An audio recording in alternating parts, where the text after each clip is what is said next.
Okay, on the patent subject, I'll let you know that the USPTO will grant anyone a patent that's willing to pay the price. So it sounds impressive, but it's only impressive when they actually work. I'm probably not going to lean into the mic too much. I get louder as I go on. So I've got this presentation, Learning to Learn, and I want to kind of tell you how I ended up at Lawrence, and then how I ended up starting my own company. And really, it was a coincidence, so to speak, that I was in Florida speaking to the Keene at the Keene seminar. Is anyone in the room familiar with the Keene initiative and the Kern Family Foundation? It's a pretty amazing story, and you'll want to look into it after this talk. But basically, what it boils down to is a multimillionaire who has decided to donate all of his money primarily to private institutions that foster entrepreneurship and engineering. Because the bottom line is this: you're going to hear this a lot in the next couple of months and over the next year. It's all about manufacturing, right? Everybody heard that? It's all about No, it's not all about manufacturing. Go upstream. It's all about engineering. It's all about product development. That's how you get to manufacturing. That's the secret. You hear that, cast the vote. You hear that word coming out of somebody's mouth. But the bottom line is learning to learn. Learning. Knowledge or skill acquired by instruction or study. Instruction or study. I can't say that fits me because I'm more in the modification of behavioral tendencies by experience. And one of the advantages I think that Lawrence had and still has is the theory and practice. I can't tell you how real that statement is. It's theory and practice. And we'll talk a little bit about that. So this is kind of the objective of the presentation, to start off with who is this guy, my brief history. I want to give you a little idea of where I was prior to Lawrence. So I was born in Saginaw, Michigan. Does anybody know where Saginaw is? Cool. It's good to be in Michigan. They say Saginaw. So I was born in Saginaw, Michigan. It's also a song by Lefty Fritzl, great country hit.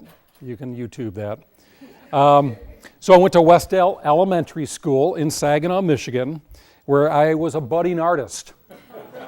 In kindergarten, this is my first picture in kindergarten. It's a cat, so I was recognized.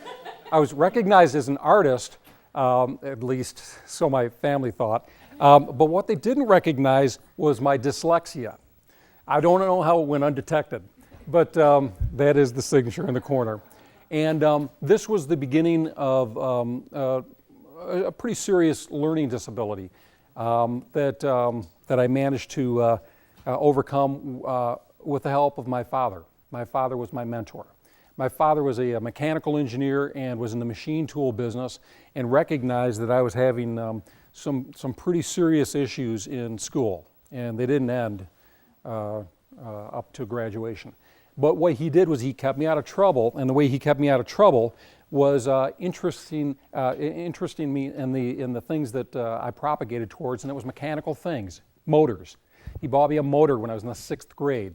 It isn't actually this motor. I had to search the web and find this motor. If you look in the background, you'll see there's a modern phone there. But he bought me a 3-horsepower Briggs & Stratton motor mounted to a piece of plywood. If anybody remembers the 60s, something called Dutch elm disease came ripping through the Midwest. And you woke every morning to the sound of chainsaws, and there were chainsaw laws. You couldn't start your chainsaws till 7 a.m. You had to shut them off at 6 p.m. And trust me, in the 60s, late 60s and early 70s, every community in the state of Michigan, Minnesota, Ohio woke to the sound of chainsaws. They cut down millions and millions of elms to try to arrest this. That's only important because that meant I couldn't start my motor till 7 a.m. I'd go out to the back stoop of the house and wait till 7 a.m. I heard a chainsaw, I started my motor. So that thing ended up on go-karts, mini bikes, you name it. And it's all, it's an educational process. I'm learning about horsepower, and I'm learning about speed, RPM. I'm learning about torque and how they combine to make horsepower. So that was the first phase. The second phase was my father decided to move me up in the world, and we bought a Model A, barely a Model A. That thing was so rough, it was unbelievable. No glass inside, no interior, no roof. But what this Model A represented to me was not only something that I could work on, tear apart, put back together, but it was an education and design for manufacturability. You can learn so much by looking at the art, at studying the masters. This was without question a masterful design.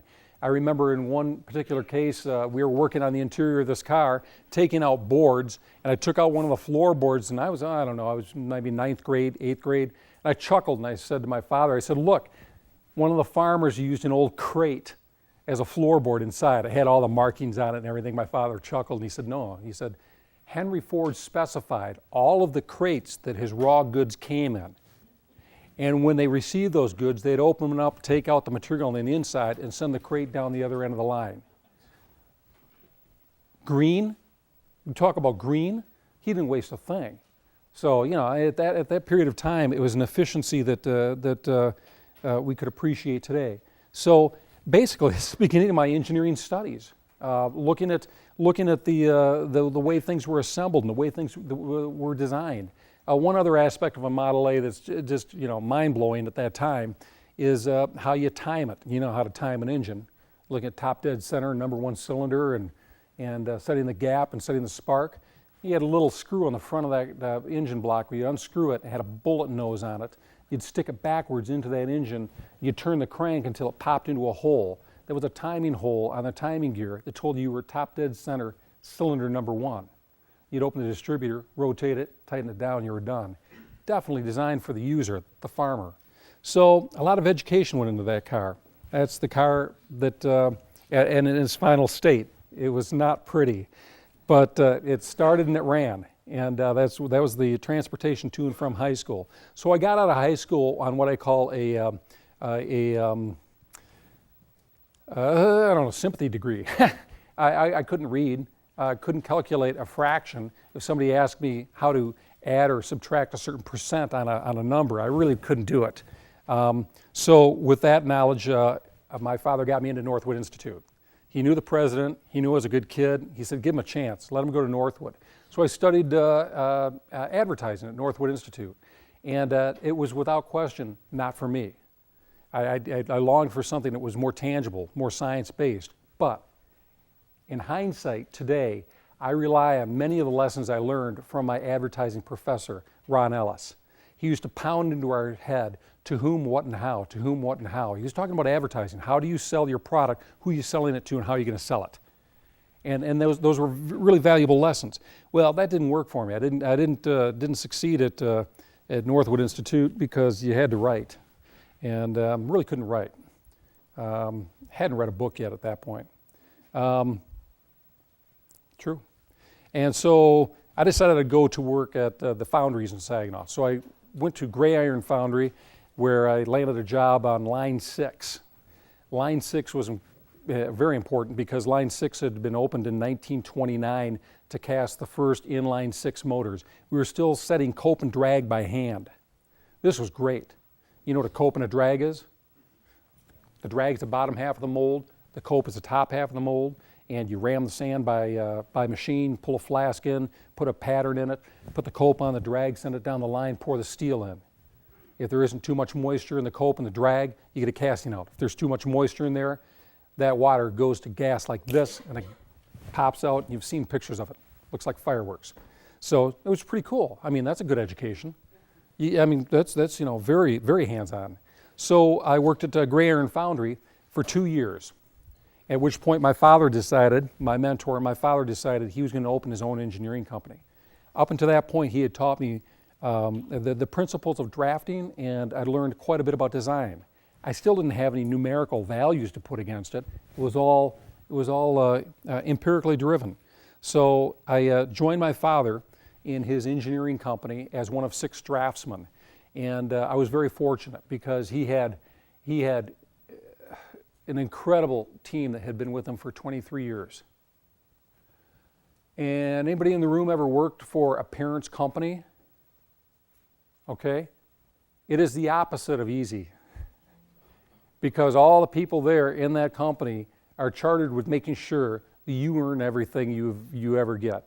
And that was great. These were good guys, but they pounded some basic principles into my head. This is my father, Dale Wright.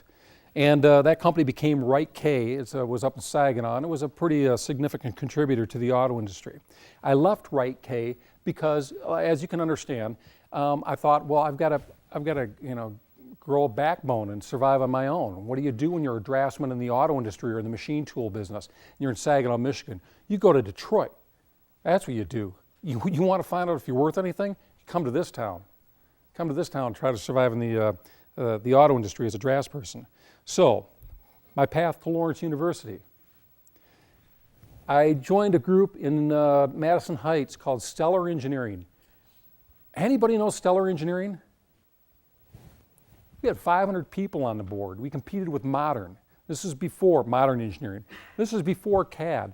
This is when you're rolling out 20-foot drawings and you're designing inline transfer machines for the auto industry, or you're doing body in white, or and that's body before it's even seen sheet metal, or when you're doing, and these might be familiar terms to the folks that are in the automotive curriculum or interested in the automotive industry, but it was 56 hours a week, straight time, 10 hours a day, 6 on Saturday. It was great. This is 1980. In 1980, things weren't so good in the auto industry. But what was happening in the auto industry was they were retooling. They knew that when the industry was down, that was the time to retool. In 1978, you got 4 platforms that are front-wheel drive. In 1988, you got 80% of the platforms front-wheel drive. How did that happen? It happened by people retooling, reinvesting, and pumping their engineering knowledge into figuring it out. And we can talk all day about cars. But yeah, they had 2 experimental cars, and I'm not talking about the Eldorado and Toronado. Those were just anomalies in the auto industry. Those were just General Motors having fun. It was the X-body car, the Omega, and the Citation. And can we really do this kind of stuff? Make 2 cars and see if it works. Well, there was a lot of benefit to it. So at Stellar Engineering, I was given a present. That changed my life. I was actually given 2 presents. I wanted, from an engineering standpoint, to show you this present. The other present was a book by Ayn Rand. My aunt gave me Atlas Shrugged, and I highly recommend you read it. And she gave me Atlas Shrugged in a dictionary. She said, "I think you'll enjoy this." I forced myself to read Ayn Rand's Atlas Shrugged. That was my whole literary education, that one book. I probably spent more time in the dictionary looking up words and figuring it out. I just forced myself to get through it because I knew what the alternative was. It's no fun not to be fluent in reading. It's to be functionally illiterate to some extent. So I read that book. This calculator, how many people in here use an RPN, reverse Polish notation? This thing teaches you algebra. It does. You cannot function in this world without understanding algebra. It's number, enter, number, operation. 5, enter, 3, divide. I mean, you can see it, you can hear it. And it's a stack, and the stack goes on forever. And because there are only 4 operands in algebra, you eventually execute something before you enter another number. You can't, it's really mandatory that you learn RPN. I really think so. It'll change the way you think. Once I got this calculator and started doing my daily calculations on the drawing board, I realized this is not a reach. This is not out of reach at all. It's time to go to Lawrence, because I knew of Lawrence, and seek admission. So I came to Lawrence, and I talked to an admissions representative. What do you call them? That's what I talked to, an admissions counselor.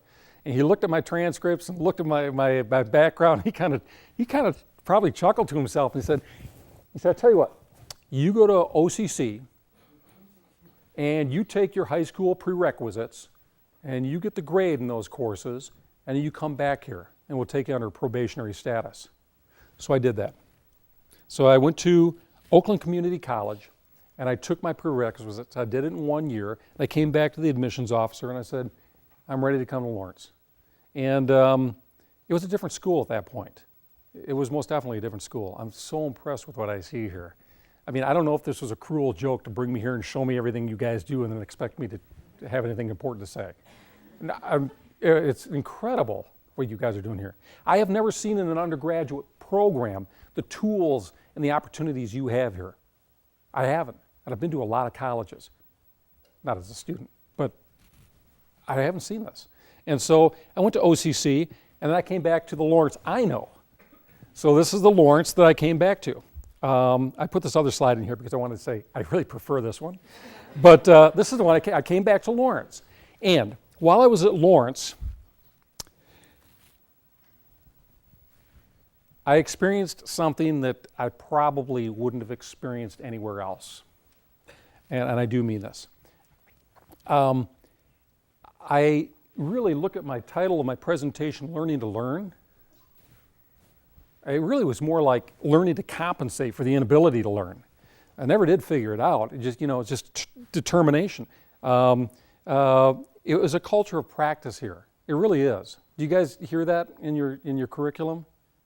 Practice over theory? You got a lot of hands-on opportunity here. You don't see that everywhere. You really don't. Staff with industry experience. The other thing that blew me away on today's tour, I saw so many faces that I saw in 1986. I really did. It took me a while to recognize a couple of them. We've all grown a little bit older. But Professor Frosch, is he in here? No, he's downtown. He was my thermodynamics teacher. I remember clearly, very clearly. It was his first year, it was his first course, and I remember very clearly on the first test when he walked around 20 minutes into it saying, "You are clearly not ready for this test," picking up papers from our desks. He was clearly right. So hands-on curriculum, on-campus resources, being able to experience stress and strain and Young's modulus of elasticity when you screw something up in a lab and it breaks in front of your very eyes. It's those things. And a tolerance of challenged students. I don't think Professor Frosch remembers this, but I couldn't test in a classroom. I don't know why, but just couldn't. I'm one of those guys that, you hand me a form at the DMV, I freeze up. I'm thinking to myself, oh my God, I'm glad I've got my smartphone with me. I can look up things that I should know, like my address. I just freeze up. So he let me take tests home. I mean, I had Professor Nanny, I had a calc teacher. I took every calc class twice. It wasn't an option. I just had to. If I wanted to get through them. And I had a teacher that let me take these tests home. He says, you clearly can't take a test. You can't figure out how to test in the classroom. Take it home. He says, spend 1 hour, don't open your book. And he knew, by the way I performed on the test, that I only spent an hour on it, and I surely didn't open a book. So, the ability of the staff. Department heads in class. You don't get this. You don't get this anywhere else. And I keep going on. I don't want to turn this into a group hug on what you got here. You just recognize it. I know you know it. You're here. You should be talking to the people who aren't here. But small class sizes. I knew people by name. Day and night staff. This was really important. I was doing contract work in the evening to pay for class during the day. I wanted to go during the day. But there was an occasional class where I just needed to audit that class again at night. And several of the professors would do day and night classes. There's a hungry group. There's an entrepreneurial group of educators. So they'd be teaching in the day and they'd say, well, I've got a 7 o'clock class tonight. I'd show up to that class and get the lecture again. And that was really beneficial. And the focus on undergraduates. It's an undergraduate school. Once again, you don't get, I believe this, you don't get the exposure to the tools and the resources in an undergrad program like you do at Lawrence. I know that. My company, I'll show you what we do in the company in a minute when you're, but we deal with a lot of universities. It's all graduate level stuff that I'm seeing. And you're on par with all of it. The tools I saw, I was just floored with the tools. It was amazing. The mainstay of the university is this undergraduate program. Doesn't mean that your graduate programs aren't important, but you come out of the chute here running. Many working students. When I came to the school, there were a lot of working students, and I'll tell you what, there are a lot of students that work right now in this room that forewent an opportunity to make a couple bucks to listen. Thank you, but you know it's tough when you're working and going to school. Flexible education practice, day and night classes, independent studies. When I was here, I developed my first bone cutting tool, and I was telling a couple of people on the tour that I hooked up a load cell to a Bridgeport with a power quill and used that as my driving force and cut bone and map the force, and I was able to do that on an independent study. So the first laminectomy Ronger was developed here. And out-of-class testing, that was what the other thing I mentioned. So with all that in mind, I want to tell you a little bit about my company, WI, and let you know what we do and how Lawrence actually was the foundation of that. But I will say this, and I missed this when I was in Florida. During my sophomore year here, my father passed away. He was only 54 years old, and playing tennis, and something he enjoyed. But I lost my mentor. And I really had this love for medical devices, but I pretty much knew I was going to go back to Saginaw and work with my father in the machine tool business and the automotive business. But out of that unfortunate event came an opportunity, which my father continuously gave me, opportunities. What do you want to do? I'll make medical devices. Why? Because I feel good about it. That's it. Am I in a position to do that? Hardly. I'm struggling to get through Lawrence here and grab as much education as I can. Never had a biology course. Never had a life sciences course. So it doesn't matter. It really doesn't matter. You're gonna learn so much when you get on the job. And the other interesting thing is, opening a book, you can do it. You can do it anytime you want, any subject. You just open it up. It's right there. And the accessibility to information today is tremendous. We all know that. So you can drive yourself in any direction you want. So I'm going to tell you a little bit about my company, and in the process, I'll introduce you to my mentor today, and how I ended up here right now talking to you folks. It was through that mentor at the Kern Family Foundation. The process of product development is doing something you've never done before and doing it right the first time. Anybody can do it right the second time. Do you think somebody's going to pay you to do it again? I mean, it's not a case. And you know how to do this. You've all done this at some point in your degree in your personal life. Maybe it's restoring an object where you don't want to screw it up, so you actually do some research and figure out how to do it right. You do it right the first time. These are the things we're talking about. It's not necessarily avoiding risk, but it's educating yourself along the way so you know how you're going to execute this. So when I say doing something that you've never done before, I mean where something is defined as an end goal. The end goal is not the steps along the way. By all means, fail on all those little steps along the way. And you're going to hear that when you get out into industry. Hey, they're going to say, we encourage failure here, fail. Be careful how often you do that. You know what? I do encourage it. I tell our clients, we're going to fail so fast it's going to blind you. But don't worry, because the cost of your program is really determined by time.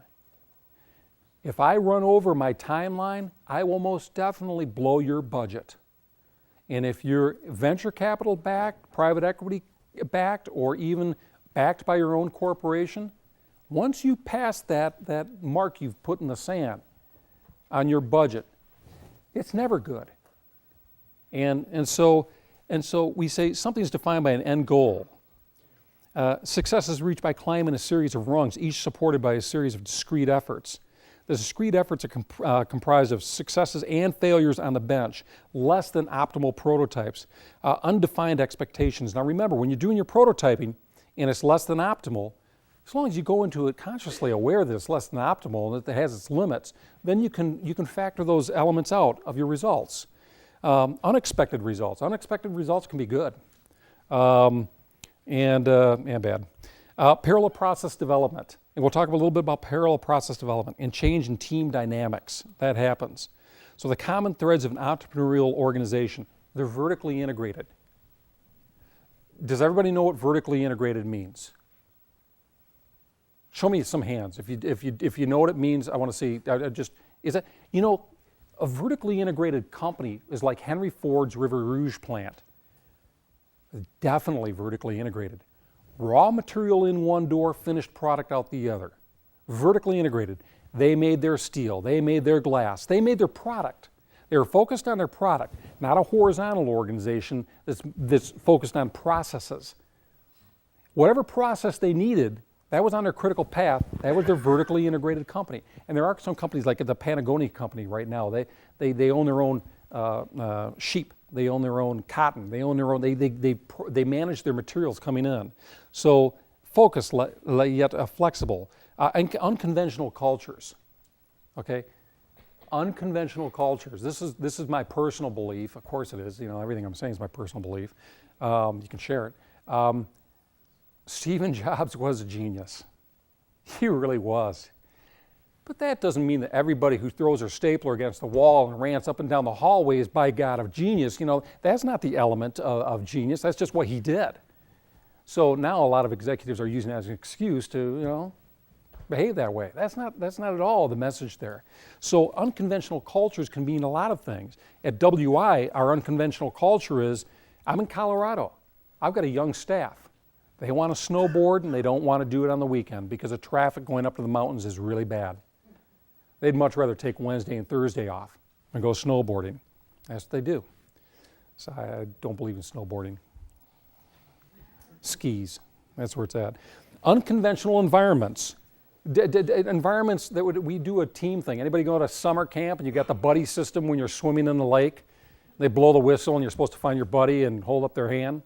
If you don't have a hand to hold up, then you got to get a new buddy. That's what we do. We team people up. Everybody's in a duplex office, so you can hear, and they're not necessarily on the same program. They can overhear one another, and they keep each other in check. And we've even used this across companies where we assign buddies at our client's location. We'll say, hey, listen, I know it's going to be project manager to project manager talking and business owner to business owner talking, but let's put a couple people at the grassroots level talking, authorize them to talk, encourage them to talk, so that I can occasionally get a message to my desk, hey, guess what? What you think we're doing, what they think we're doing, we're not doing. That's really important. A highly passionate staff. You can get that, and it's a reflection of how you treat your folks. Weird, or we like to say different. So my company was, now I'm going to try to get off these boring slides, the blue ones here, and show you pictures and stuff. The company was founded in 2001, and our core competencies, our clinical awareness, the cross-functional team. That means electricals, mechanicals, life sciences, PhDs, manufacturing. It's a small company. It's only 25 people. But we have a very eclectic group of people who are cross-trained in many different areas. Our focus is in vitro diagnostics, and I'll show you some of those things. Like, I see I'm losing you guys, getting a little tired. Like this, and like this. This is a point-of-care AIDS test. This is a flow cytometry on card. This takes a $250 test and turns it into a $2.50 test. That was for the World Health Organization. Bill and Melinda Gates funded, and then another group in Austin. And that's an isothermal PCR card. This is a lab on a card.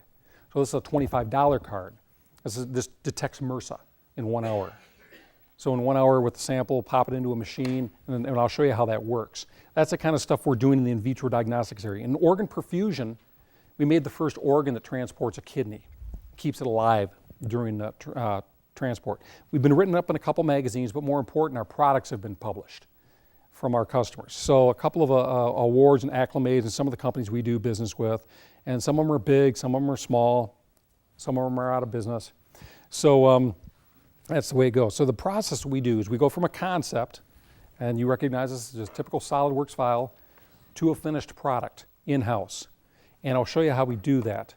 And the vertically integrated process. So this is a good point to tell you that when I hired into 3M Cardiovascular in Ann Arbor, Michigan, making heart-lung machines and artificial hearts and things of this nature, I met my mentor, Dr. Tim Krewall. Dr. Krewall was my boss at 3M Cardiovascular. And like most students, I got to the point with Dr. Krewall where I'd learned everything I could possibly learn from him, so I quit and went to Medtronic. And about a couple months into Medtronic, I thought to myself, oh my God, I wish I had Tim back. Well, the opportunity came to me about 9 months later. They said, who would you have as your boss? I said, Dr. Krewall. And so they hired Dr. Krewall into Medtronic. He became my boss again, my mentor again. And that was great. Next time we parted, it was because I started a company and he went on to the mothership to become vice president of Medtronic. He's a smart guy. He's an educator. He was a professor at University of Michigan, and he got into industry, and he practiced academic methods in private industry. It worked real well for him. Well, Dr. Krewall became my mentor, and to this day is my mentor. I practice what Thomas Edison practiced at the Menlo Park. And this is the Menlo Park. You can go see this Menlo Park. It's right here. I highly recommend. Is anyone gone to Greenfield Village to walk through the Menlo Park lab? It is way cool. It's intense. I mean, that is the hot spot of 1890. That's it. You can just sort of stand in there, close your eyes, and take it in. I mean, it seems like there are two camps out there: Tesla and Edison. Tesla and Edison. If you know both of them, theory and practice. The bottom line, though, is you can question somebody after 20 patents, maybe 50 patents. 1,000 motion pictures, light bulbs, rubber. I mean, you start looking into the things that he contributed to and the people he hung out with. No question, he had a formula here, and it was a cross-functional team, and he drove that team pretty hard, and that team was very successful. That's what they did then. So this is what we practice. We practice a vertically integrated process at WI. How are we doing on time? Good, because I don't want you to miss the fun stuff. This is pretty boring. So what we do is we go from, in the in vitro diagnostic market, we go from a basic assay to a finished product. So somebody comes to us and they say to us, I've got this assay, and when I take blood and I spin it down and pull off the red blood cells, the RBCs, and keep the white blood cells, lymphocytes, leukocytes behind, and then I take fluorophore-tagged antibodies and pop them in there and mix it up and let them incubate a little bit, and then flush the unbound antibodies off and put it on a slide and put it underneath the scope and count it. I can enumerate some cluster of differentiation. Put that on a card. And so that's what we do. We take that and we go through the process of defining that assay, the basic assay design. And we have scientists in-house that can look at the time, the temperature, the pressure, the collection, the introduction, reaction, mixing, incubation, filtration, detection scheme, and then disposal. Disposal is pretty interesting. This right here being a PCR card that works on DNA, it has to be isolated. You don't want to contaminate the machine. You don't want a lot of stray DNA residing in the machine. So, it's pretty basic stuff. So you just figure out how to make that little manufacturing work cell. This is nothing but an assembly line. Take it from the auto industry. It's an assembly line. Blood in here, detection window here, a lot of things in between doing their job. So, is that the end? Okay, we're done. Okay, are we live? Great. So the next thing is, once they give you that assay, once they give us that assay, we say, okay, now we've got to look at the sequence. And I kind of jumped the gun there. We look at the assembly line. We figure out how these things come together. So we put some structure to it. And it's not the only way you can do it. We just look at multiple ways to put structure to that assay. And we assign different paths and we assign different protocols. So once we assign that assay some type of sequence, we look at sample port, wicking, sample segmentation, sample filtration, rehydration of dried down biochemistry and so forth. Dwell and incubate, flush, read, detect, discard. And from that point, now you're in a position, this is where the engineering gets fun. Now you've defined your parameters. Now you're in a position to say, I'm going to put structure to this. How is this going to come together? This card right here is 3 layers. A company came to us with a genome mapping card. It worked. So they had their assay under control. But the card they had was 18 layers of PSA, pressure-sensitive adhesive, with multi-layers in between, and they had non-specific protein binding issues. They had shelf life because this viscoelastic adhesive would elute chemicals into the process based on how you stored it and change the surface chemistry and change the surface energy. I mean, that's what adhesive is. It's a giant magnet for surface energy. It's gonna mess things up. So they came to us not to have our genius create this assay, but they came to us saying, how can we make this easier? We turned that 18-layer card into a 3-layer card. And we did it with the processes we'd learned in the past, and we put that together using very clean processes with no adhesive. So that's the concept development, where you chase down the different architectural answers to your problem. So reduce the concepts to functional level. You assess the merits of each concept. That's the fun part. Do you guys participate in brainstorming sessions? And in a healthy, functional brainstorming session, there are no bad ideas, but don't miss the opportunity to laugh at some. So we do. We have little dart guns, and if somebody says something really ridiculous, we record it, but then we shoot them. So, but it's fun, and it's an encouraging thing to do. You assign real properties and materials. Assign the real properties and the real materials. Now if you take nothing else from this talk, this is really important. In my business, it's everything. Use native materials, use native processes. You can picture a little piece of plastic, and you can picture in a CNC mill milling out little microfluidic channels. I guarantee to you that those milled channels will not act anything like a molded card. They will flow great, the surface energy will be different, the binding properties will be different. It's not the same material because you've cut those polymers and they're standing on end and the energy's different. Everything's different. And it looks so simple. It looks so obvious. I'll just machine the card, get the geometry right, and go right to a mold. We skip the machining. We go right to the mold. And the way I sell that, I say to the customer, I say, hey, well, listen, we'll go ahead and design it, we'll machine it, we'll test it, and that'll be $30,000, $60,000, $70,000. And then we'll go into a mold and try to figure out why it doesn't work. How about we just put it in a mold to begin with, and if it doesn't work, we throw that mold away. I'm closer to the end goal. And so we convince them, once again, going back to that at the beginning, we convince them that the best way to control their budget is to fail soon and fail in such a way that it adds equity to their product. It adds equity to the process of product development. So we exercise parameters, invest in concepts, and we avoid spatial cerebral prototyping. Spatial cerebral prototyping is when you think about it so much, you pretty much understand it. You ever done that? It's so vivid in your mind. You can rotate it in space, you can zoom in, you can zoom out, you can put it in perspective. You can even stretch it, you can break it. Everything is there. You've got your own finite element analysis going on in your head.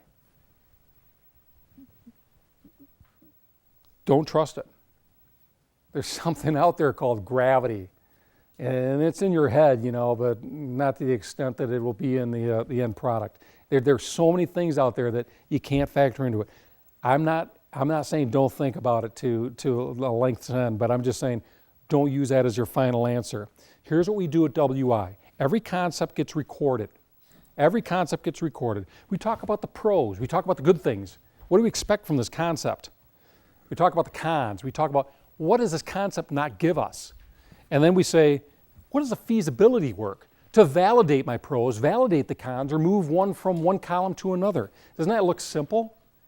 It looks simple, doesn't it? We've had huge companies come to us where we've delineated concepts in this format and given them to them, and they look at that, they look like they've never heard of such a thing before. Holy smokes. How do you pick? You don't pick right then. You test them all. You go down the road to figuring out. You go down the road to figuring out which one's best. And I had a friend tell me back in like 1980, 81, he says, good ideas complement themselves. You start getting benefits you never expected. Bad ideas, they keep insulting themselves.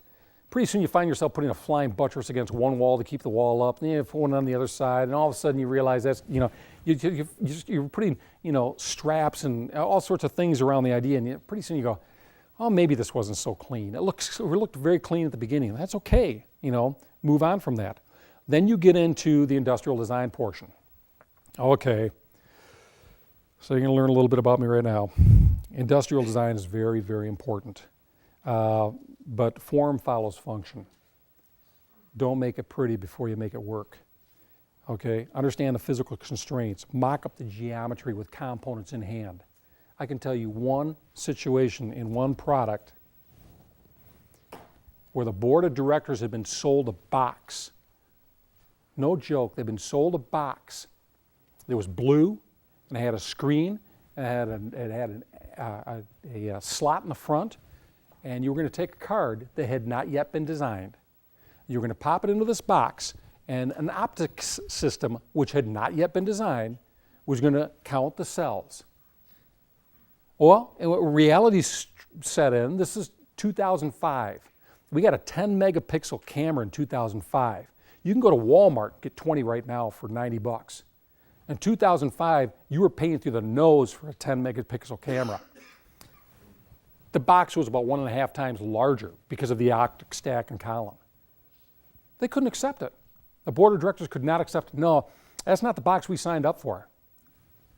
We're talking about detecting CD4 and AIDS in sub-Saharan Africa. Are we really going to worry about the height of the box? Yeah, put the cart before the horse in this case. Finally got around to it. The curve in maturation curve in technology by 2009 took care of that problem, but it was not fun. So focus on the end user, account for failure modes, and then it's a medical device. Make it blue. So it's really sad. How about yellow? No, make it blue. Orange? No, so they're all blue. Okay, walk into a hospital. Usually in the hospital you're not focused on the equipment because let's face it, you're not there for fun reasons. You yourself or whomever you're with. You're not sitting around looking at things. Maybe you are. If you are sitting around looking at things, talk to me afterwards. So, so guess what? We made it. We made it to engineering. Okay, everything was prior to engineering. The engineers are involved in everything prior to engineering. We finally got to engineering. This is what we tell our customers. When we start designing, you're committed. You have made a commitment, a big commitment. You're spending serious dollars on designs that are going to go out and get fabricated and come together and get screwed together, and they're going to go into the lab, and we're going to start pumping in resources into it. When you're at this point, you're creating specifications. Now, a lot of people confuse those terms. My mentor pounded it into my head, and today, I run into this challenge. And I decide with each customer, do I really want to educate them on what I've been educated, or do I just want to sort of like go with their lingo? And a lot of times I just go with their lingo. Requirements are at the front end, requirements. Specifications are the function of engineering. You inspect to specs. That's what you do, okay? You specify the geometry, you specify the shape. Your requirements dictate where your specifications are going to end up. And I tell you, it's been more times than not when somebody comes to us with a sheet of requirements, and their requirements spell out indirectly what the specification should be. Until you show them a concept that breaks the rules, and they look at their requirements and they say, holy smokes, requirements 6, 9, and 11, we don't need any more. Because your concept mitigated a need for them. Make it cleanable. Why? Because I don't want somebody to get cross-contaminated. Can I make it disposable? I didn't know you could do that. We can. Okay, then I don't need to make it cleanable. It's just, that's how it works. So in engineering, geometry follows process. CAD software lies. It lies all the time, and it doesn't even care. It will set you up, and it will just sit there and won't even break a smile. It'll just sit there like it's like, holy smokes, you put the parameters in, I just gave you the picture, okay? How did I know that you couldn't do negative draft? How did I know you wouldn't get an absolute inflection point of 0 radius? Yeah, it does. So here's my CAD data. My CAD data is wonderful. I need this microfluidic channel. I need it because I need that little pocket, and I need all those sharp edges, and I want everything that you see there. And then I send that out and I get it tooled and I open up my box when the shipment comes in and what is this? I've got radiuses where I didn't ask for radiuses. And my supplier says, are you serious? I'm pushing material into a mold and it's got, at corners and things that it can't fill because you've got molecular structures of geometry that don't go down to 0. It's got dimension. So what you do, the point here is work within the parameters of your process. If you're designing something and you decide that you want to invent new process, do it, but do it for the right reason. Do it because that new process is absolutely critical to the product you're trying to make. But if you can avoid putting a subsequent invention on a critical path, do it. Because it's a drag trying to invent new process when you're also trying to invent a new product. So, include suppliers and design reviews, employed analytical tools like FEA, computational fluid dynamics, etc. Employ those tools, but trust your intuition. How many people have worked with finite element analysis in this room? Okay, and you know how that works. You set up a structure and you apply constraints and you bend it in a CAD software and it lights up and it tells you where the high stress is. Everyone who's used finite element analysis in this room has experienced when they look at that CAD and that terminal and they go, that's not right. Something's not right. Oh my God, I got a constraint backwards. I got tension where there should be compression and compression where there should be tension. You knew it. You're up here, you're doing it up here and you're saying, I better fix this. I better run this through the old noggin again and figure out what's going on here. One of the two is in conflict. And then, as you're an engineer, you might as well make it blue. So this is a platelet function test, prototype and analyze. And I'm going to show you some fun products here, I hope. Choose processes based on performance. Understand the deviations. When you can't use the process that you want because you got one shot at it, when you've got only one shot at using a process, at least be conscious of the deviations you're making when you're not using that process. Conscious omission. By the way, when a customer comes to us and says, we want this is what we want in a product, quite often we say to them, what do you not want? What is this not going to do? In my world, people come to us and they say, I need a prototype, I need to check to test feasibility. Here's the killer in my business. I say, are you going to use this clinically? Are you going to use this on a human? And they say, well, no, that's not our intention. You got to be able to read between the lines because you get halfway through the project and you meet with success. And they say, wow, we didn't expect to have this much success. We want to go to humans. Say, oh, we're going to back out a lot of things that we did here. We're going to back out a lot of things and add constraints that allow us to go to human. And that's, it's two different worlds, two different timelines. So correlate the deltas, exercise processes, verify prototypes, verify processes. This is getting boring. I don't know if you're bored. But we're testing the device. I'm going to show you some devices and we'll talk about it. Test it like it's real. This is Dr. Pablo Sanchez. This is our blood lab. And he's hooking an organ up to a perfusion network to perfuse the organ. I'm going to show you this organ in a couple minutes on a video. But we test it like it's real. We draw blood in-house. We work with blood and organs and tissue. And that gives us an incredible advantage. We're not an engineering firm. We're a product commercialization firm in the medical device arena. And engineering is a critical component to it. So build it, pilot build it. That's Dominic Aiello, one of my engineers, been with me now 7 years, hired right out of school. Here's a story about Dominic. It's a good story. Dominic followed one of my engineers in one day. And I was sitting in my office and I saw him come in and I said, who's the kid? He said, this kid wants to learn CAD. He wants to learn SolidWorks. He can't find a job, so he's just going to mentor me for a week. So I kind of watched this and I thought to myself, I don't know if I could have people coming in here that aren't being compensated and, contributing. He was contributing, detailing little parts. So I went over and talked to him a little bit and said, what are you trying to do here? Learning CAD, blah, blah, blah. I said, how about if I just pay you a little bit and you hang around and you contribute and you learn. So this is last week. or 2 weeks ago. He's loading a part into a laser welder. It's our proprietary laser welder that joins plastic, and he's one of my top engineers that to this day I put on the tough stuff. So Dominic right now is using real processes, building the procedures, using qualified parts. It's discipline. That's what I'm talking about here, is discipline. You're going to go through it anyway. Discipline yourself to go through it early. Treat the build as a final manufacturer. Even when you're prototyping, do it as much as you can. And there's the final product, finished product. So let's see. Project examples. It's blue. We hired a firm called IDEO. Anybody ever heard of IDEO? They're like the rock stars of industrial design. They are. They got books in the market and know how they do it, and they're centrifuge. Yeah, they got all sorts of words they make up. They take 2 words and put them together and then coin them and trademark them, and then they use them for a while, and they make up new words, but they're good. IDEO's good.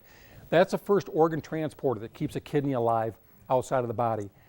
It's really quite simple, but technology came together, the energy density came together so that you could actually perform what you needed to perform in a portable device. And the laptop really contributed to that, being able to use laptop batteries. But that is an extracorporeal circuit. Corporeal body extra outside of, in addition to. So extracorporeal circuit, like having a heart-lung machine, that pumps fluid, an acellular fluid, through the kidney, keeps it open, flushed, and treats it with drugs. And it took the transport time from 7 hours to 72. Changed everything. And that was our first project. We made a call on a colleague out in Utah, and they had been bidding on this job from a software standpoint, and I don't touch software. I don't touch software. I want to make that very clear. I know who to call. I won't do it. There are too many experts out there. So you got to focus. So we called this group up and said, hey, we desperately need work. And he said, well, listen, why don't you bid on this job with us? So we bid on this with Organ Recovery in Des Plaines, Illinois. And we were pretty desperate at the time, 3 months into nothing, and after opening the company, and they gave us this project. We executed this project from concept to production tooling, from concept to finished tooling in 9 months. And they're a customer of ours today, but it's a very simple job. Mechanical engineers in the room, it's pumps. It's pumps that manage occlusion. It's filters. It's back pressure. It's temperature. It's pressure. It's air bubble mitigation. That's what it is. It's a very simple platform. So basically it's a startup company, and the objective to create a disposable with transfer costs of less than $65. 11 months to completion on a budget with 6 patents. So this is another very cool thing. This one's very exciting. This is early in our company's focus. This is a medication dispenser. A father and a son from Alabama that had made their money in insurance wanted to build a medication dispenser for their mom, grandmother, and mother. And they came to us with this idea. They're going to take a whole bunch of drawers, 7 across, 1 for every day, about 4 down, and they were going to have all these drawers open up and ring when it was time to take the medication. And we showed them where that had been tried before. The problem is you got to load every one of them, the whole shot. So what we did was they went away, and we did a little research, and this was kind of fun. We did a little research, and there's a company in Chicago called AutoMed. And if you send them your prescription, they'll give you your prescription back on a reel like this. You pull it out, and every date and time is marked with your meds in it. Pretty cool, huh? On a reel. And it doesn't cost any more. It actually costs less. They do cross comparisons of interference for drugs. So I called my brother, my patent attorney, and I said, has anybody patented the tail end of this thing? He says, not at all.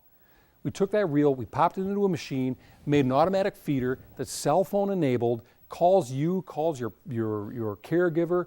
It wakes up and it says, hey, it's time to take your drugs, in your own voice or in one of your children's voice. And the guys were off to the races. We made 100 machines for them. They put them into an assisted living facility. Every one of the rooms has it. They got a central computer at the desk. They can sit there and watch this activity. They use it in drug studies for AIDS drugs. They can call up the machine and say, stop the protocol. Machine stops. Double the protocol, stop, change the protocol. So it was just a fun program. It was early in our development. This is the AIDS test, the CD4 test. And this is really, really quite simple. The company that contacted us to do this knew about our ability to process membranes. Rob Fletcher and I go back to a company called Gelman Sciences. I honest to goodness didn't recognize Rob because, see, Rob had gotten older and I hadn't. And so I thought, maybe this is the same Rob Fletcher I worked with in Ann Arbor, Michigan. But in Ann Arbor, Michigan, we worked for Gelman Sciences, which is the Paul Corporation, and what we did was we sealed membrane. And we sealed membrane, and all day long we sealed membrane, all different types of membrane, and it's not easy. Because making the membrane with a specific pore size, that's half the trick. Now you gotta seal it without screwing it up. And it's really difficult to seal membrane without messing it up. That's where you kind of pinch it, hold it, whatever, you compromise the membrane. So we knew how to do that. This company found out about us and said, can you seal this membrane? So we took this little track etch membrane with 3-micron holes in it, and we sealed it to the card. We were 5 people at that time. They said, wow, nobody else was able to do that. We'll invest in you. You go out and find the PhDs and find the biochemists, and you bring them into your company and build the life sciences component around your technology.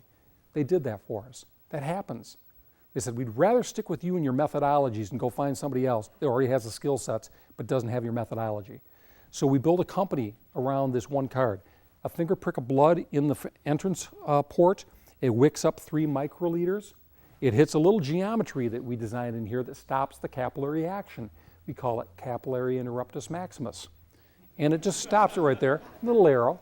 And they stick this thing into a machine, which is a little bit taller than the machine they brought to us, and it bursts a blister. And that blister pushes the blood over the track etch membrane, and the red blood cells go into the back. The white blood cells stay behind. The next blister bursts, and it rehydrates fluorophore tagged antibodies. And they flush into the window, and they incubate for a time, and then you flush the unbound antibodies, and you turn on the camera, and you count 3 different clusters, CDs, clusters of differentiation, and you enumerate CD4. And it tells you the progression of AIDS. And then you know what kind of therapy to administer to arrest it without overdosing. So that was the CD4 test. This is the MRSA test that we developed for our company. It is, once again, it's a lab on card. It's not MEMS. It's pretty gross. You see, it's pretty macro in relative terms. It takes a little 10 microliter sample, goes into the port, you close it, stick it in the machine, and the machine does its thing. It bursts a blister, pushes the sample in. It's isothermal, so there's no thermocycling in this, but it mixes, it washes, it replicates, and the assays and the buffers are all on board. Now, with this card, the customer came to us with a really unique challenge. They said, we're really not sure how to execute this assay. We know that we can do it several different ways. As an engineer, beware when you hear that, because what that means is they want flexibility, and they wanted flexibility. They wanted to be able to articulate every component of this product independently. So we did that. And we built this machine, 7 months, hardware and disposable, and got them in business, and it was exciting. So this is the lung machine, and this is where I'm going to show you a little video. A company came to us and they said, we believe that if we pump an acellular material through a lung at normal temperature and treat this lung with a ventilator system and pull off the oxygen that comes out of the lung and put in CO2, treat the lung like it's in a body, we think we can change the outcomes in single and double lobe transplant. And they're pretty reputable. You guys hot at all? I'm burning up. So what we did was, I'm getting excited actually. So what we did was we met with the surgeon at University of Toronto, and we learned his protocol, and we came up with a sketch in the upper left-hand corner, and said, that's kind of what we envision. And you see in the right-hand side, that's the machine. That's the machine that keeps a lung alive outside of the body And this is a picture of the lung in the machine. You can see the ventilator's hooked up, and you can see the perfusion system's hooked up. And we're going to jump to that in a second, and I'm going to show you something here. This is just for being so patient. Let's see. Does anybody see the, there we are, right here.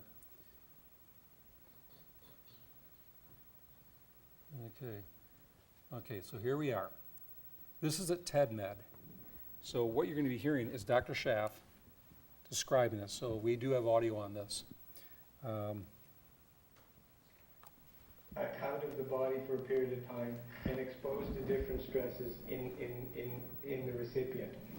We also wanted to say, can we teach that organ? Can we modify it so it looks more like self?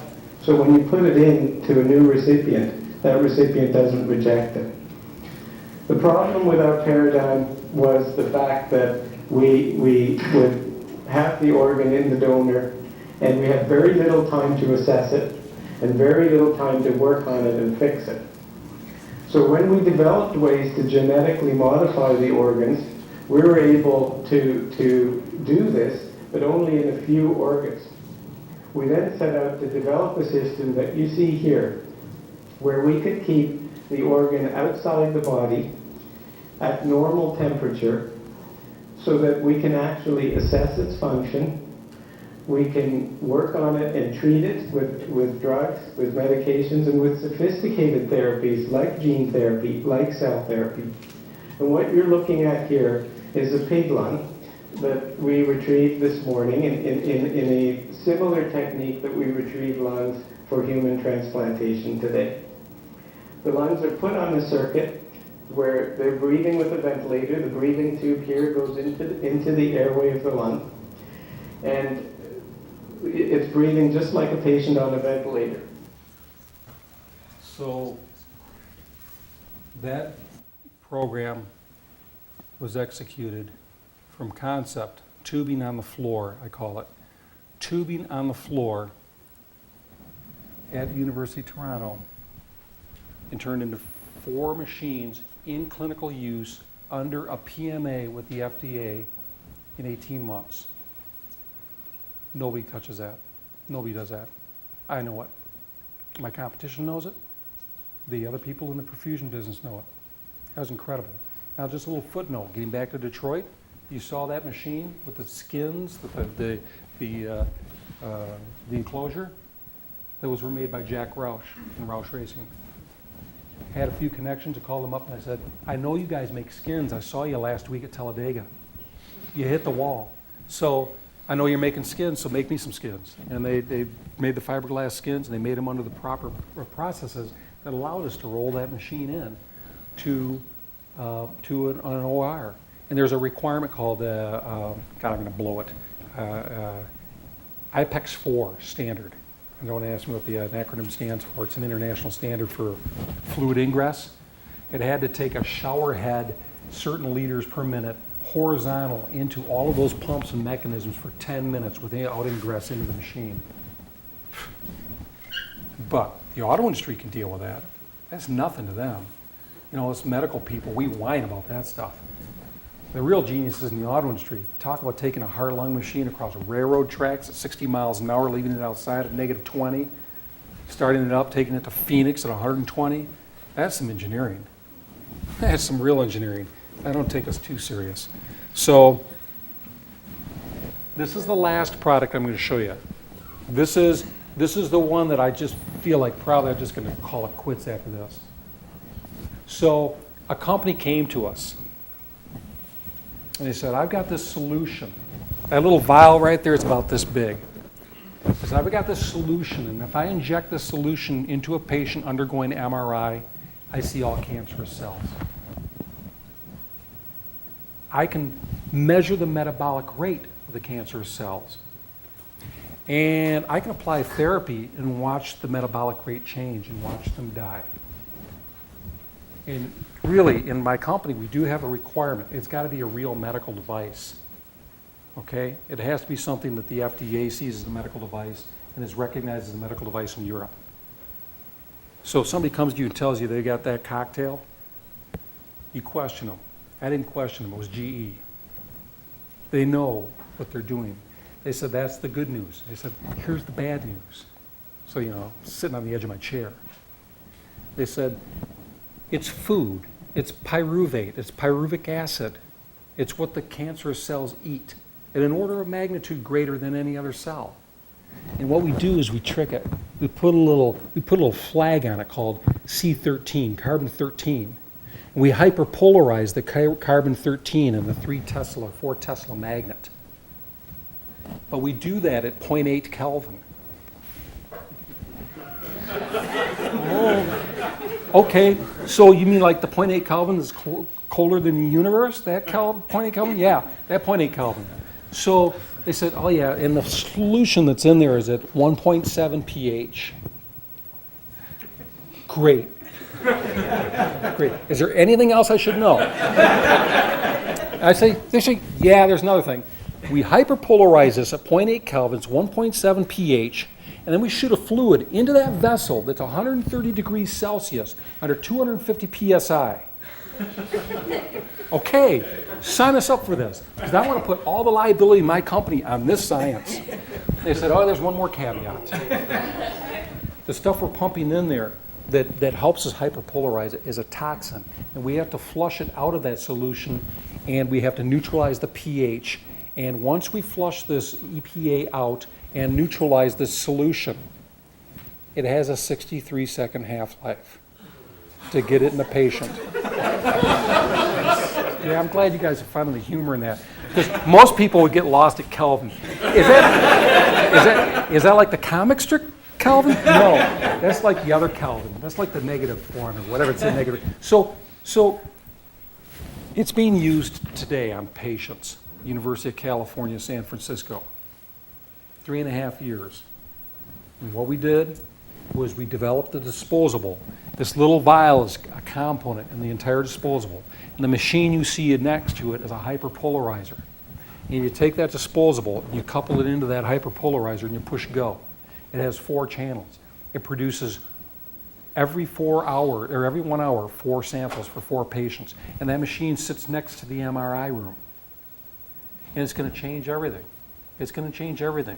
You got the competition in this market trying to figure out what they're going to do next. It's too late. The game's over. This is MRI. This is not PET. This is not bombarding your body with things that actually have an adverse effect themselves. So this is an MRI machine with a hyperpolarizer sitting adjacent to it. And the QC system that I talked about is coupled to that machine. We look at the 4 parameters. We know go, no go. We know if that's a good sample. We know if that's something you want to inject into a patient.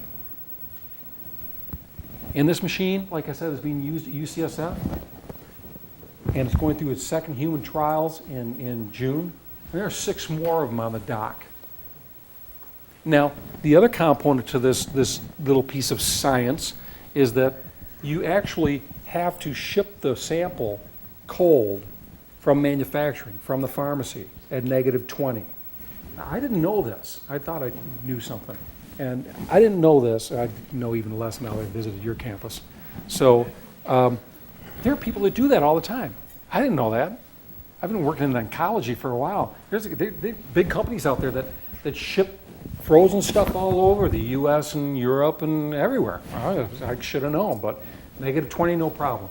So we made a call to a specialty pharmacy group that was coupled to a company called Amerisource Bergen. And I was blown away. Visited their resource center in Dallas, Texas, and I walked into a room about this big with desks going down to about this level here, and all sorts of TV screens on the wall. Is their situation room where they watch weather patterns and they look for disasters, because the last thing a company like that's going to do is be caught not being able to deliver drugs to people who need them. It was so cool. I walked in and went, holy smokes, these people can support us. They can support GE. They can support the whole process. There are places out there like that. And they don't have to implement those tools all the time, but they got their jets on the runway waiting. They scramble and they go. It's really cool to see that. So this product right now is the product. I'm not kidding you. You look at this. This is the product we're involved in. Now, my company, like I said, there were 25 people. We got a class 10,000 ISO clean room, we're manufacturing this for GE. So we're making the disposable set that goes into this hyperpolarizer. So I don't even know what the next slide is. Oh, I'm going to show you the company now. There's Dean, our machinist, doing everything manually. We don't do anything CNC in-house. We send it out when we want it done CNC. This is craftsmanship. So I've got Dean in there who knows what he's doing. There's Rebecca Luzon, and she's priming a genome mapping card. That's that card that we took from $68 and 18 layers down to 3. So Rebecca's going to be working on a cell harvester system for one of our clients. This is a pop-up clean room that we isolate from our main clean room. This one allows us to do experimental runs on different types of devices. So 2 engineers. We got engineers right there, right in front of you. Engineers working in the prototype clean room. This is Dr. Pablo Sanchez in our blood lab hooking a lung up to the perfusion system. And behind him is my very good buddy, Lawrence Jones. Lawrence is an undegreed engineer. Went 3 years to the University of Michigan. I met him in Ann Arbor, Michigan. And the first thing I ever do to one of my peers was in 1995 to go to Lawrence in the CAD room at Korean Cardiovascular and say, Lawrence, I took a job in Colorado. I'm going out there with Medtronic. He said, really? He's a real quiet guy. He says, really? He says, when are you going out there? I said, June. He says, well, that's convenient. He says, because I took a job out there with Kobe. I said, oh. I said, they give you a reload package? He said, no. I said, they gave me one, so let's take all your junk and put it in my garage. And when they show up to move my stuff, they'll move yours too. So that's what we did. Some of the guys working at the bench, working on one of the experiments. We have a very casual environment. When customers come in, you know, we dress it up a little bit, but I want these guys to be comfortable with what they're doing. The young man sitting down there is one of our most recent hires, Alec. I don't think I've heard Alec say 3 words. And he's sharp. Electrical, and we hired an electrical engineer. And he knows some software too. So, yeah. So, you know, we do have somebody who can manage software. We have actually a recognized FDA expert with software, but we don't execute it in-house. We just manage it. That's, you know, sometimes that's what you want to do. Just have somebody who's aware. So we have the prototyping lab with the laser cutters. You see Dom is playing with something there in the face mask on. I don't know how well you can see that. But then the blood lab where we can work with tissue and organs and all sorts of gooey things. And then we have the device integration lab where we can take the wet stuff and the hardware and the disposable and put them together and see how they work. Then we have an assembly floor, and you can see in the assembly floor several of those lung perfusion systems being built. And then we have the ISO 7 clean room where we process and build our prototypes. And we're very proud of the fact that we could do that, be able to get the stuff into a clinical environment. And so that's just kind of a look at the team. And that's the gig. How'd we do? Oh my God, it ran over. So sorry.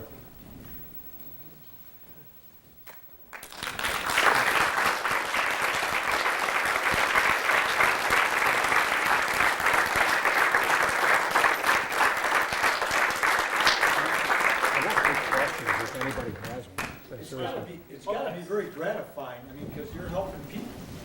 Well, that's the way I feel about it. I mean, seriously, that's what gets me up in the morning. Yeah, I feel good, but I don't know. Seriously, you guys, everything I heard you heard me say here in the area of biology and life sciences, I'm just repeating words that have been pounded into my head. It's true. Okay, let's open the floor for questions here for the. Any question about anything you saw, you know. Earlier in your tour, you mentioned something about the technology, I think around the GE process. You said it was like 20 years old when you were going to. Yeah, it was 20 years old. You know those parameters I told you about that cancer diagnostic thing? Who could do it? That was the problem. There was a group in Cambridge that was working on a spin lab to take it down to 0.8 Kelvin and how you get it down to 8 Kelvin and then expose it to the magnetic field. But then even if you accomplish that, the whole idea that you have a 63-second half-life. I mean, the guy who invented this technology is up for a Nobel Prize, but 20 years ago they knew about this, and there are other cells that they can look at, but it's the implementation. You're going to find that in your careers, but yeah, That's the way that works. So, Are there any similar? Speak up so we can hear you. Are there any similar competing companies to the one you work? okay, I like to say no. No, I like to say no because there are companies, I guarantee, there's a company that does everything we do in one little area better than we do. But they don't need to, okay? You know, it's like a good lead. It's a note you go out on and the note you come back in on. Right. So, no, there's nobody doing what we do, and we know that. Okay. And So it's mainly companies working with you and. companies working with us, people are trying to do this model, but we've also gained some intellectual property and patents along the way. So we're, you know, I always consider it a chase, you know, and there's a company in Bechtel in Ohio, and they're a research-based company. They do a lot of grant work, and they talk about what we do. They don't do it like us. I know that. They call us and talk to us. How you guys doing? We're doing pretty good. What do you want? So anyway. Other questions? Just, How, Right at the top there first. how are you encouraging creativity among your workers? You know, it's a really good question. We do it by a defenses down environment. That's it. By encouraging them to try things. I tell them, try things. You know, one of the hardest things you'll ever do in your career, and this is a slight deviation, but I think it's related to your question. One of the hardest things you'll ever do in your career is let somebody else do something that you're an expert at. Whatever you're really, really good at, you're going to have somebody in your company that is going to do that because you're going to move on. Mine happens to be designing. I've got all these designers, and I want to interfere with their design. And I've learned that, yeah, I don't need to. They're going to come up with their own ideas. They're going to make it work. And they're going to learn. And that's what Tim Krewall taught me. He's an educator. You got to let people fail. I remember the first time that Tim exposed me to a person in our group that was trying to do something that was obviously over their head. And I said, Tim, it's obviously over that person's head. What are you doing? He said, don't worry about it. He says, it's not critical. They're going to learn from it, and then they won't do it again, and we'll move on. He was an educator in a big company. So that's how we encourage it. You know, I try to do that. I don't always do it, but. How do you prioritize what sorts of projects that you're going to work on, or how do you choose, you know, the next thing that you're going to do? That's a good question. They find us. We don't really do any advertising. We don't have like a backlog of programs, but they kind of filter themselves out by intellectual property, by what they want to do. The most common thing we have going on, and this is kind of a bummer, because I was taking a tour today and some of the folks saw me on the phone trying to negotiate a situation. We've got a customer right now that clearly wants us for our intellect. They want to get our ideas and then they want to back out. And I know it, I can smell it, I can sense it. And we're trying to negotiate our way into saying, hey, you don't want to do that. That's a big diagnostic company, they found out about us. So they kind of filtering themselves out by default. I'm not going to do it. You know, I got to feed my people. And it's not just the creativity. It's the ability to carry it through, to make it happen. That's what, you know, they deserve that right to do that. So, What have you learned about cash flow? what did I learn about cash flow?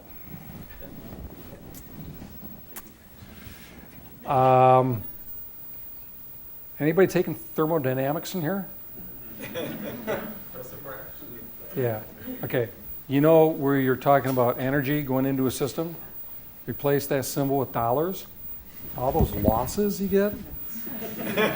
Cash flow is super important. Cash flow is going to kill a company sooner than anything else. You can have plenty of how should I put this? You can have plenty of accounts receivable, but in running a business, by the way, a good friend of mine, Tom Wackerman's here. He's a serial entrepreneur. He's been an entrepreneur. He owns Applied Science and Technology here in town. And Tom's warned me several times. You know, it's all about cash flow. It really is. And you've got to balance this thing. And then what's funny about it is the biggest customer I have, I won't name them, they just happen to be the biggest company in the world.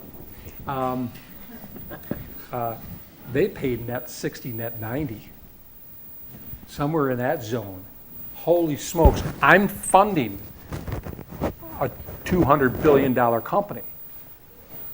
But they usually are sympathetic to your needs, and so what they'll do is when I invoice them or they cut a PO, they'll pay me all up front. I still only get it 60/90, so what I do is I borrow from a line of credit. I'll just let you know another little fact about my company. I have no investors. We have no debt. And we own everything in the company. And that's the way we run. I don't need any money from New York. Don't want any money from New York. I'm just picking on New York for a second, okay? Hear me out. I'm not into next quarter. I'm not into the quarter beyond that, okay? I'm not buying and selling stocks based on today's price. That mentality I have no time for. So in cash flow, we kind of look at the cash flow, we do our projections, we look at our projects, getting back to the projects. Sometimes we make a decision to go with one customer because of the cash flow that it means to the company sustaining life. So it's all a balancing act. But was there a specific component to that question? Experience. Yeah, it's just not. Yeah, cash flow is really important. So today. How do you sell your clients on your process? Going ahead and skipping the milling parts, going to the molded parts, saying you might have bought this box, but that's not the functional objective. I don't know. I got a group of competent people. They hear about us. We use references quite a bit. I think this is a really important question. This is probably the most important question I've had in a long time. You take a risk you don't know. But I'm telling you right now, if something's keeping you up at night, and this will happen to you in your career, something's keeping you up, you don't want to expose the weakness of your own design or the design that's in front of you. You get 60% down the road, 70% down the road, and it's quite obvious it's the wrong road. You got to stop. You got to stop, and you got to approach it that way. And you've got to raise your hand. You got to take the hit. Don't worry, you'll get another job. You got to be able to do that. And I can name one customer in particular that was going down that road. They hit a clinical pothole. But because we got them to a certain point as soon as possible, they didn't stick billions into it. They stuck a couple $100,000 to it, and good for them, you know? So that's really important. I don't know how you do it. You just, do your best, I guess. So.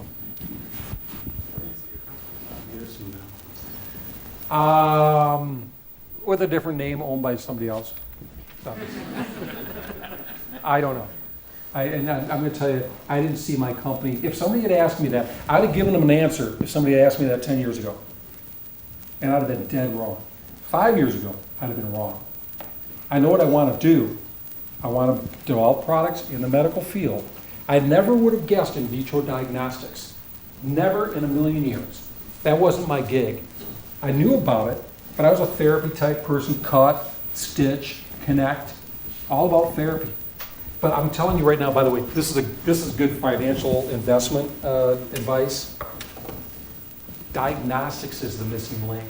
You show me a therapy that's in front of the FDA right now, or a therapy that's not working, and I'll show you a missing tool in diagnostics. Vioxx. Vioxx was a wonderful drug for 98% of the people. Billions and billions went into that drug. But it had a bad effect on 2%. I'll tell you, those margins are way too high in drug. They were missing a diagnostic test to type the person for any adverse effects from that drug. We're going to get into boutique drug therapy. We're going to get into custom companion diagnostics and therapeutics. That's where we're headed. That's where we have to go. It can't be one car that rolls off the assembly line that does everything. It's not going to do Amelia Le Mans and also lug around your lumber. So that's where the company's going. So that's what we're caught up in, is this diagnostic world. I'm trying to figure it out. I'm trying to figure out where we're going to end up there. Is it PCR? I don't know. I saw one of the folks here with an idea for a blood glucometer telemetry technology they were working on. way cool. Communications. So, oops. How'd you come up with your name? Huh. You What I didn't tell copy people, Apple, did you, with the little I? actually, no, and it would, you know, the Nintendo Wii, the whole Yeah. thing.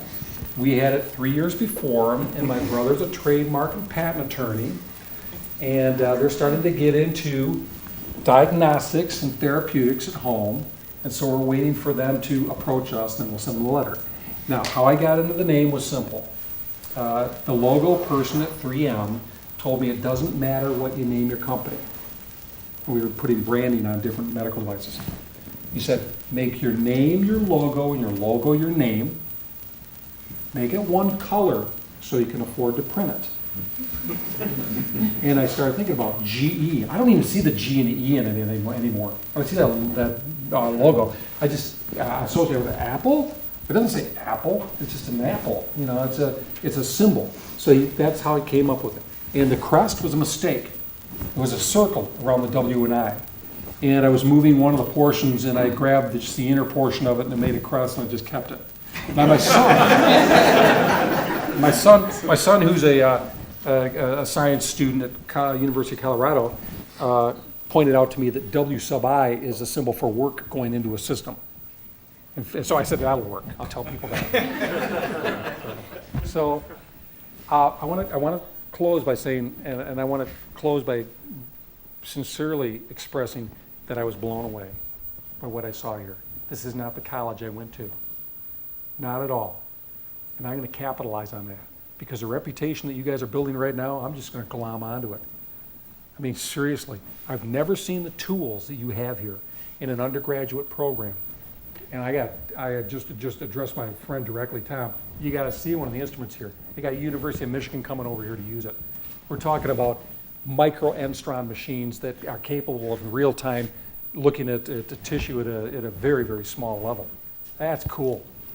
And then there were so many other pieces, like the biolab that I saw. Holy smokes.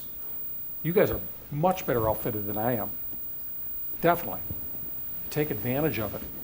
I mean, that stuff rings of value to the industry. And it won't take long for the industry to figure it out, because they want people who have that experience. Because that's what I want. I don't care about many things that you might think are important on a resume. That's the stuff. So I was blown away, and I felt like I was set up to come in here and talk about stuff that you guys know like the back of your hand. So you guys can figure it all out here. So I appreciate the opportunity. Well, on behalf of the College of Engineering, I'd like to thank Dave, and we are so proud of him, and also very grateful that he took a lot of his time, and that he also was us here on Saturday morning. So if you have any more questions, you are more than welcome to stop by on Saturday. We are so proud of you again, and certainly we are very thankful and grateful. No, you're welcome. Thank you.